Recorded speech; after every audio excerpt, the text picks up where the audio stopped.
오늘은 이 땅에서 가치 있는 일 이런 제목으로 하나님 말씀을 전하도록 하겠습니다. 전도서에는 잠언처럼 우리의 삶의 지혜들이 많습니다. 우리의 삶을 살 때 어떻게 살아야 되는가, 어떤 삶의 지혜로 살아야 되는 그런 것들이 많이 나와 있는데, 예를 들면 이런 말씀이 있죠. 8장 21절에 보면 또한 사람들이 하는 모든 말에 너의 마음을 두지 말라. 그리하면 너의 종이 너를 욕하는 것을 듣지 아니하리라. 너도 가끔 사람을 욕하였다는 것을 너의 마음도 알고 있느니라. 다른 사람이 자신에 대해서 어떻게 말하는지 알려고 하지 말라는 거예요. 자꾸 알려고 저 사람이 무슨 말 했을까? 그렇게 하다 보면 불필요한 말을 듣게 됩니다. 왜냐하면 자기 자신도 다른 사람을 욕할 때가 있기 때문이죠. 남이 하는 말 너무 신경 쓰지 마시고 그냥 사람은 다 생각의 자유가 있습니다. 다른 사람이 어떻게 생각하든 그냥 생각하도록 내버려 두십시오. 그냥 자기는 하나님 앞에서 올바로 살면 되는 거예요. 그 다음에 또 이런 말도 있죠. 10장 1절에 보면 향수에 빠져 죽은 파리가 향수에서 악취가 나게 하듯이 변변치 않은 적은 일 하나가 지혜를 가리고 명예를 더럽힌다. 파리 하나가 향수에 빠지면 그 향수 못 쓰죠. 그것처럼 작은 일이 사람의 명예를 실추시키고 일을 그르칠 때가 많다는 거죠. 작은 일이 아닙니다. 우리는 작은 말 한마디, 또 작은 행동, 이런 것들을 조심해야지 그게 지혜로운 것이다. 그런 말씀도 있고. 또 보면 급한 마음으로 노를 바라지 말라. 노는 우매한 자들의 품에 머무름이니라. 화난다고 함부로 그 분노를 폭발시키지 말라는 거예요. 벤자민 프랭클린이 그런 말을 했습니다. 분노와 후회는 항상 같이 간다. 분노하면 반드시 후회한다. 후회할 행동을 한다는 거죠. 사람들이 왜 자꾸 분노를 폭발시키느냐? 사람이 이게 화가 나면 가슴이 답답합니다. 그걸 확 이렇게 표현하면 순간적으로 쾌감이 있어요. 자기 속을 팍 내니까 순간적인 쾌감이 있습니다. 근데 잠시 쾌감이 있고 긴 고통이 오죠. 긴 재앙이 오는데 순간적인 그런 쾌감을 위해서 긴 고통을 감수하는 것은 지혜롭지 못한 것이다. 그래서 사람이 이게 남에게 화를 내면 내가 왜 화를 내는지, 또 상대방에게 뭘 원하는지 이런 말은 별로 없고 무조건 상대방 당신은 틀렸어, 당신은 못났어, 뭐 이런 식으로 되기 때문에 그 상대방의 말투와 표정 여기에 압도당해가지고 상대방은 무슨 말하는지 제대로 듣지를 못합니다. 그렇기 때문에 항상 화가 나더라도 좀 하루 정도 참고 좀 잠잠하게 생각해서 하는 게 지혜로운 것이죠. 또 이런 말씀이 있습니다. 바람이 그치기를 기다리다가는 씨를 뿌리지 못한다. 구름이 그치기를 기다리다가는 굳어들이지 못한다. 모든 상황이 완벽해질 때까지 기다렸다가는 아무 일도 시작하지 못한다는 거죠. 모든 상황이 완벽해지기는 쉽지가 않기 때문에 그렇습니다. 그래서 어떤 사람들은 한 70% 정도 승률이 있다고 생각하면 시작하는 것이 그게 괜찮다. 그런 말도 있죠. 하여튼 이처럼 전도서에는 어떤 삶의 도리, 지혜 이런 것들이 많이 있습니다. 그걸 읽어보면 삶의 지혜에 대해서 많이 배울 수 있어요. 그런데 이 전도서의 주제는 뭐냐? 주제는 하나님 없는 삶은 허무하다. 하나님 없는 삶은 헛되다. 그게 주제입니다. 삶 자체가 헛된 게 아니고 하나님 없는 삶이 헛되다. 하나님 없는 삶, 영원 세계를 모르는 삶, 그 삶은 헛되다. 그게 이제 이 전도서의 주제입니다. 그래서 전도서를 읽어보면 맨 처음에 이렇게 시작하죠. 전도자가 이르되 헛되고 헛되며 헛되고 헛되니 모든 것이 헛되도다. 해 아래서 수고하는 모든 수고가 사람에게 무엇이 유익한가? 이 헛된 게 많고 또 거기 전도서에 보면 많은 이 세상에 부조리한 것, 불합리한 것, 불공평한 것 이런 것들이 많이 적혀 있습니다. 악한 사람들이 잘 되고 선한 사람들이 고통받고 이런 부조리한 그런 것들을 관찰한 것들도 많이 기록이 되어 있죠. 그래서 이런 헛된 세상에서 우리가 어떻게 살아야 되느냐? 그게 이제 결론적으로 이 전도서의 주제는 마지막 전도서 맨 끝에 12장 13절 14절의 이 결론이에요. 일의 결국을 다 들었으니 하나님을 경외하고 그의 명령들을 지킬지어다. 이것이 모든 사람의 본분이니라. 본분이라는 게 무슨 뜻입니까? 본분이란 말은 의무다 그 말이죠. 이게 사람의 의무다. 하나님은 모든 행위와 모든 은밀한 일을 선악간에 심판하시리라. 하나님 없는 삶은 허무한 것입니다. 뭐 일단 열심히 해봐야 다 죽으면 끝이고 허무한 거죠. 그리고 이 땅에서 많은 수고를 하는데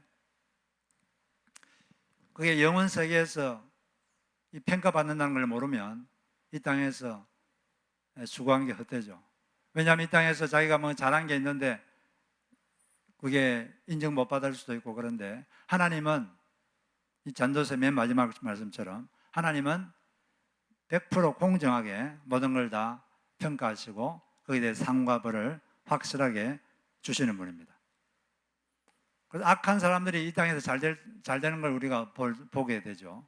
또 선한 사람들이 오히려 고통받는 것도 보게 되고, 그러나 시간 문제지 결국 이 땅에서 그게 공의가 잡히지 않으면 죽은 다음에 하나님께서 확실하게 100% 공정하게 하나님은 평가하시고 상과 벌을 주게 되는 것입니다. 그러므로 이 영원 세계를 모르고 하나님을 모르는 인생은 참으로 헛되고 허무한 것이 많다는 것입니다. 그런 이런 결론인데, 그렇지만 또 이 전도서에 보면 이렇게 헛되고 허무한 게 많은 이 세상에서 우리가 어떤 자세로 살아야 되느냐, 거기에 대해서 몇 가지 말을 해주고 있습니다.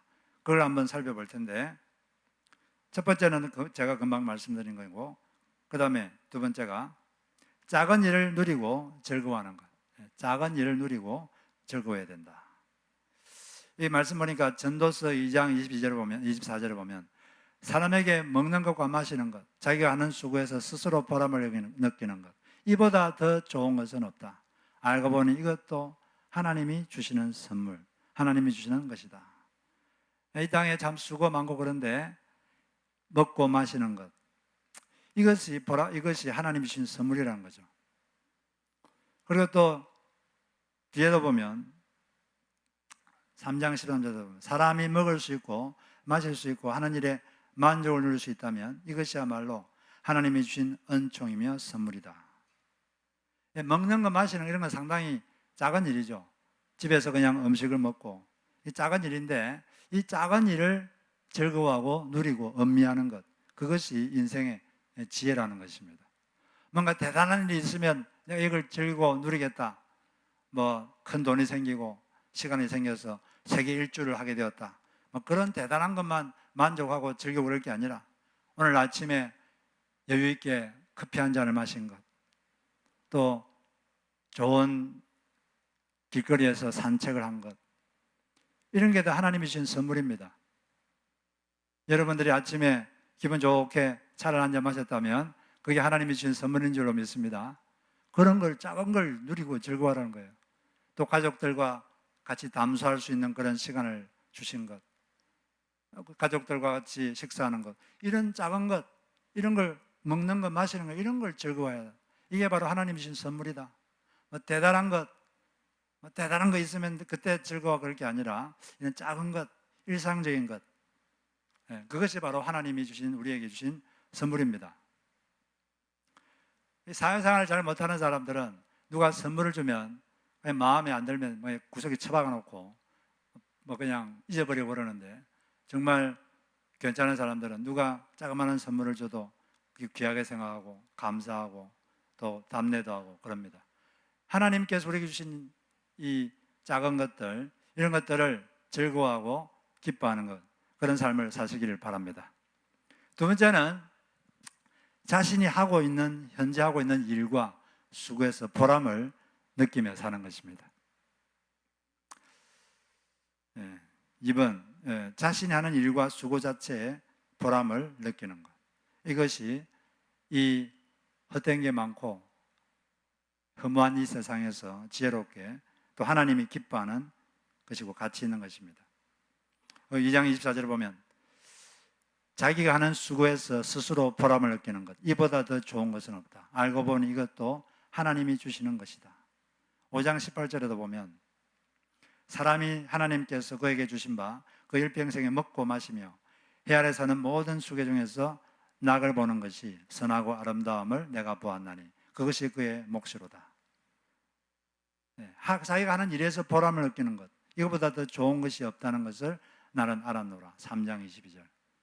우리는 지금 여러분들 각자는 다 자기 가정에서 하는 일이 있습니다. 가정에서 하는 수고가 있고 또 직장에서 하는 일이 있고 직장에서 하는 수고가 있습니다. 교회에서 또 하는 일이 있고 교회에서 하는 수고가 있습니다. 그 일과 수고 자체에서 보람을 느끼는 것, 이것이 바로 하나님이 원하시는 것이라는 거죠. 그 일이 무슨 대단한 일이 아니라도, 그 일이 무슨 대단한 결과를 보이지 않아도 그냥 그 일 자체를 하는 것을 보람 있게 느끼라는 것입니다. 그것이 하나님께서 주신 선물이기 때문에 그런 것입니다. 우리가 지금 직장이나 가정이나 교회에서 무슨 일을 하든지 무슨 수고를 하든지 이게 하나님께 주신 선물인 줄 알고 그것에 즐거워하고 보람을 느끼며 사시기를 바랍니다. 우리 기독교 종교개혁 이후로 기독교 사상 중에 하나는 우리가 하는 모든 일이 다 성직이다, 성스러운 일이다. 목회자가 목회하는 것만 성직이 아니고 우리가 하는 모든 일, 직장에서 하는 일, 가정에서 하는 일, 모든 것이 다 하나님이 우리에게 주신 것이고 그 일을 잘 하는 것이 바로 성스러운 일이고 성직이다. 이게 기독교 사상이고 성경의 사상입니다. 그렇기 때문에 우리가 하는 일 자체, 그 수고 자체를 우리는 보람 있게 여기고 즐거워하는 것이 필요합니다. 그 일이 대단한 결과가 없어도 또 뭔가 대단한 일이 아니라도 그 자체를 즐거워하고 기뻐하는 우리가 되어야 되겠습니다. 그런데 그러지 못한 경우들이 많이 있는 것 같습니다. 왜 그러냐면 욕심이 많기 때문이죠. 욕심이 많으니까, 자기 욕심이 안 채워지니까 그 일을 별로 가치 있게 생각하지 않고 그 수고를 별로 가치 있게 생각하지 않고 그냥 불만스러워하고 불평스러워하고 그러는 경우가 많습니다. 욕심을 조절해야 돼요. 욕심이 많으면 스트레스가 많습니다. 지금 한국 사회에 암 환자가 급증하고 있다고 합니다. 갑자기 급증. 그 왜 그러냐? 이걸 세계 최고의 그 암 전문가가 분석을 했는데 한국 사회는 아주 경쟁이 심한 사회입니다. 경쟁이 아주 심한 사회예요. 경쟁이 심한 사회인데 왜 그러냐면 욕심이 많으니까. 사회 분위기 자체가 경쟁이 심해서 그런 것도 있는데 욕심이 많기 때문에 그런 거죠. 경쟁을 하게 되면 경쟁에서 이기는 사람이 있고 그러지 못한 사람들이 있어요. 그러지 못한 사람들은 훨씬 숫자가 많죠. 경쟁에서 이기는 사람들은 있긴 하지만 그 숫자가 많지 않아요. 그러니까 그 경쟁을 이기지 못하고 자기가 이룬 바를 성취하지 못한 사람은 스트레스가 쌓입니다. 스트레스 쌓이고 마음이 괴롭고 마음이 우울하고 스트레스 쌓이니까 이걸 또 풀어야죠. 한국 사람들이 미국에 있는 한국인 말고 한국에 있는 한국인들이 이 스트레스를 풀기 위해서 뭘 하느냐? 소주에다가 삼겹살 구워가지고 먹습니다. 거기다 막 담배 피고 막 그렇게 해가지고 스트레스를 막 푸는 거죠. 근데 이 소주, 삼겹살 이런 게 먹을 때는 맛있지만 이게 상당히 몸에 안 좋은 거거든요. 그리고 또 담배 피면은 보험료가 2배로 늘어납니다. 왜 그럴까요? 그만큼 담배가 몸에 안 좋다는 거죠. 또 알코올도 되게 몸에 안 좋아요. 근데 이걸 막 스트레스 쌓이니까 자꾸 먹는 거지. 술 먹고 담배 피고 막 고기 먹고 막 이러니까 암은 왜 걸리느냐? 암은 스트레스가 많을 때 암이 걸리고 또 좋지 못한 걸 음식을 먹어서 암이 걸리는데 그러다 보니까 이 한국 사회가 암 환자가 급증하고 있습니다. 엄청나게 늘었어요. 그래서 그러려 하려면 우리가 욕심을 조절해야 돼요. 욕심을 조절하시고 하나님을 기쁘게 하는 염원을 증가시키기를 바랍니다. 내가 어떻게 하면 하나님을 기쁘시게 할까? 하나님 우리 안에 계셔서 우리 속에 하나님을 기쁘게 하는 소원을 주시고 그 소원을 이루어 주신다, 그런 말이 있는데, 욕심을 잘 조절해서 우리 속에 이런 스트레스가 쌓이지 않도록 다윗이 이런 고백을 한 적이 있습니다. 시편 131편에 주님, 이제 내가 교만한 마음을 버렸습니다. 오만한 길에서 돌아섰습니다. 너무 큰 것을 가지려고 나서지 않으며 분에 넘치는 놀라운 일을 이루려고도 하지 않습니다. 오히려 내 마음은 고요하고 평안합니다. 젖대 나이가 어머니 품에 안겨 있듯이 내 영혼도 젖대 나이와 같습니다. 우리가 너무 큰 걸 가지려고 분에 넘치게 뭘 하려고 하지 말고 욕심을 조절하고 그렇게 스트레스를 조절하고 그러면은 우리가 하고 있는 일, 우리가 하고 있는 현재 하고 있는 수고 자체에서 보람을 느끼고 기쁨을 느낄 수 있다고 믿습니다. 그것이 바로 하나님의 선물이기 때문에 그런 것입니다. 그래서 우리는 우리가 하고 있는 일, 우리가 하고 있는 수고 그 자체를 기뻐하고 보람을 느끼고 그게 무슨 일이든지 즐거운 마음으로 하나님 주신 선물인 줄 알고 그렇게 해야 되겠습니다.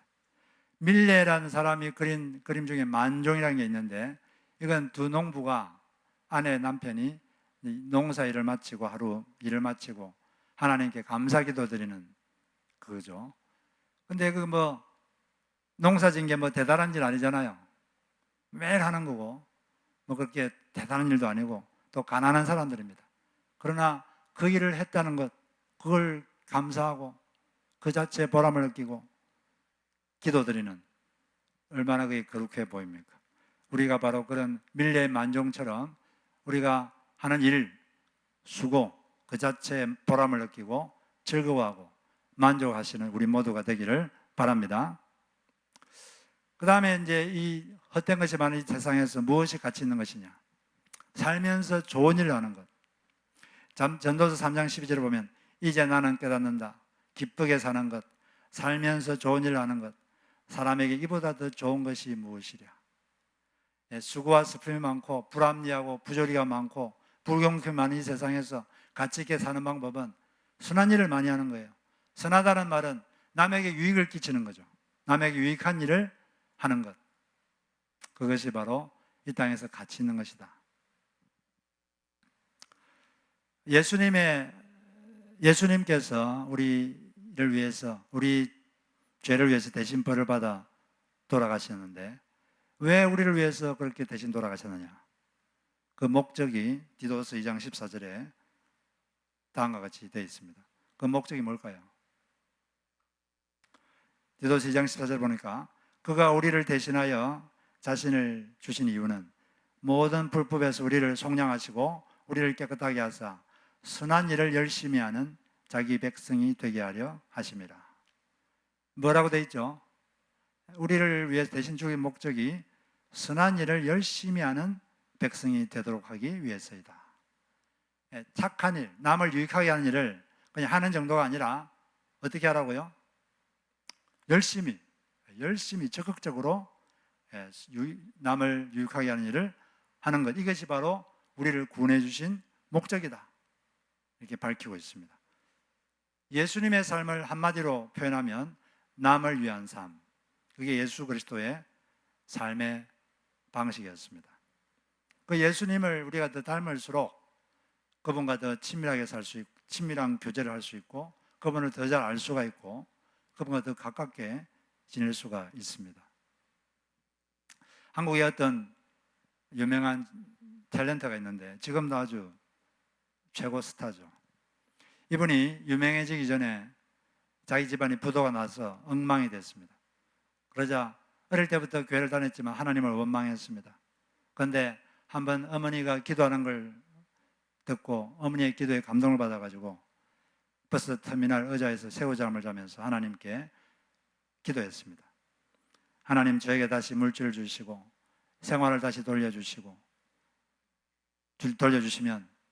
주님을 잘 섬기고 주님의 이름으로 가난한 자들을 섬기고 봉사하겠습니다. 그렇게 아주 간절하게 기도를 했어요. 그렇게 살겠다고 결단하고. 근데 그 기도를 들으셨는지 그 기도 후에 방송사와 연결돼 가지고 이렇게 스타가 됐어요. 아주 유명한 스타가 됐습니다. 그러니까 돈도 벌고 명예도 얻고 그러다 보니까 하나님도 다 잊어버리고 그 기도도 다 잊어버렸습니다. 근데 그가 다음과 같은 고백을 했습니다. 날 알아주는 사람들, 그들의 사랑, 허기를 채울 수 있는 돈 등 무엇이나 원하는 것을 손에 넣을 수 있었습니다. 그러나 이상하리만치 내게는 만족이 없었습니다. 화려한 연예계 생활의 외양만큼이나 내면의 생활도 기쁘고 만족을 느끼게 하는데 도무지 만족할 수가 없었습니다. 명예와 돈을 향해 열심히 치달으면 치달을수록 마음속에 채워지지 않는 느낌을 떨쳐버릴 수가 없었습니다. 술의 힘을 빌려 취할 때까지 먹고 마셨지만 그것이 나의 갈증을 해소시켜주지 못했습니다. 그러던 어느 날 어머니가 기도하시는 모습을 보면서 정신을 차렸습니다. 아, 내가 하나님 앞에 하나님을 섬기고 가난한 자를 위해서 일하겠다고 기도해 놓고 그렇게 성령님의 지시를 받았으면 순종해야 되는데 순종하지 못했었구나. 그걸 깨닫고는 드디어 생활 태도를 바꾸어서 가난한 자들을 위해서 내 것을 나누어 주는 삶을 실천했습니다. 말씀에 순종하기로 결심하자 허전했던 내 마음은 기쁨으로 충만하게 되었습니다. 그제서야 진정한 기쁨과 감사를 맛보고 삶의 목표를 갖게 되었습니다. 이렇게 선한 일을 하는 것, 선한 일이라는 건 남을 유익하게 하는 거예요. 남을 유익하게 하는 것, 이것이 이 허무한 인생에서 가치 있는 줄로 믿습니다. 우리가 더 선한 일을 열심히 하는 우리가 되어야 되겠습니다. 그렇지만 성경에서 가장 가치 있는 것이 뭐냐? 아까 말했지만 첫째는 작은 일, 먹는 것, 마시는 것, 작은 일, 여기에 기쁨을 누리는 것. 두 번째는 자기가 현재 하고 있는 일과 수고에 보람을 느끼는 것. 그리고 세 번째는 선한 일을 하는 것. 그렇지만 제일 중요한 것은 바로 하나님을 경외하고 또 하나님의 말씀을 지키는 것, 하나님의 뜻을 지키는 것. 이것이 가장 가치 있는 것입니다. 이것이 최고선이죠. 지금까지 철학 사조들이 많았는데 철학자들에 따라서 무엇이 최고선인가, 무엇이 가장 가치 있는 것인가, 거기에 대한 나름대로 생각들이 많았습니다. 옛날에 그 에피쿠로스 학파라고, 쾌락 학파라 그러죠. 이들은 최고선이 뭐냐? 최고선은 가장 가치 있는 것은 즐겁게 사는 것이다. 즐거움. 물론 그들이 말하던 즐거움은 도덕적 즐거움입니다. 도덕적 즐거움. 그런데 그것은 곧 육체적 즐거움으로 곧 이어졌죠. 하여튼 그들은 즐겁게 사는 것이 최고다. 그렇게 가르쳤고, 아리스토텔레스는 행복하게 되는 것이 최고다. 행복이 최고다. 그렇게 가르쳤습니다. 그런데 스토아 철학이 있는데, 스토아 철학. 우리가 잘 아는 아리우스, 마르쿠스 아우렐리우스 이런 사람인데, 이 사람들은 뭘 최고로 여기느냐? 이성으로 감정을 통제하고 질서 있고 절대된 삶, 이게 가장 최고의 삶이다. 이성으로 자기 삶을 통제하고 질서 있게 사는 삶, 이것이 최고 가치 있는 삶이다. 그렇게 가르쳤습니다. 그리고 이제 19세기에는 실존주의 철학자들이 생겼는데, 실존주의 철학자들은 뭘 가르치게 되겠느냐? 보편적인 원리보다 내 개인의 주관적 판단이 중요하다. 지금까지는 다 보편적인 원리가 중요했죠. 그러나 지금부터 내 개인, 한 개인의 주관적 판단이 중요하다. 각자 개인이 스스로 자유롭게 뭐든지 선택하는 것, 이게 중요하다. 선택한 다음에는 그 선택한 것에서 책임을 지는 것, 이것이 가장 가치 있는 삶이다. 스스로 판단하고 자유롭게 결정하고 스스로 책임지는 것. 이때부터 절대적 가치가 사라지기 시작했죠. 절대적 가치는 없다. 그냥 각자가 판단하는 것이다.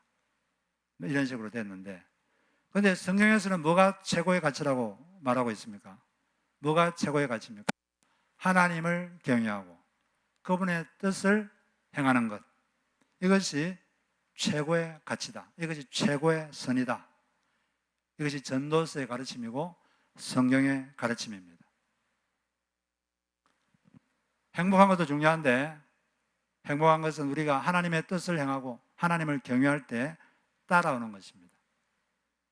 하나님의 뜻을 아시고 그것을 행하는 것을 가장 가치게 여기시고 사시기를 바라요. 그런 것들이 영원 세계에서 하나님께 평가되고 하나님께로 올라가는 것입니다. 우리가 바다에서 낚시를 하면 바다에 물고기가 되게 많잖아요. 그런데 그 물고기들이 바다에 있을 때는 우리와는 아무 상관이 없습니다. 낚시를 해가지고 그 중에서 이 낚싯대에 낚게 올려지는 물고기, 그게 바로 우리 자신과 상관이 있는 거죠. 나머지 물고기들은 우리와 아무 상관이 없어요. 그것처럼 우리 삶에서 하나님께서 영원 세계에 쳐주는 것, 하나님과 연결되는 것, 영원 세계에 연결되는 건 뭐냐? 바로 이 땅에서 하나님의 뜻을 행한 것, 하나님 뜻을 행한 것, 그것이 바로 하나님께 걸려서 올라오는 것입니다. 그것이 걸려서 영원 세계로 올려지는 거죠. 그것만이 남는 것이죠. 나머지는 다 낭비되는 거예요. 하나님의 뜻을 아시고 그것을 행하시기 바랍니다. 그것이 하나님 그걸 보시고 그걸 잡아서 영원 세계로 끌어올려서 평가하시고 하나님이 기뻐하시는 것입니다. 여러분의 인생에 많은 것들이 하나님께로 낮게 올려지기를 바랍니다. 많은 것들이 낭비되지 않고 허비되지 않고 영원 세계에 낮게 올려지는 그런 삶을 사시기를 바랍니다. 그래서 거기 위해서 우리가 하나님의 뜻을 알고 그 하나님을 뜻을 행하기 위해서 애를 쓰는 그런 삶을 사는 것, 그것이 이 땅을 사는 가장 가치 있는 삶인 줄로 믿습니다. 그런 삶을 다 사시기를 주의 이름으로 축복합니다. 우리 같이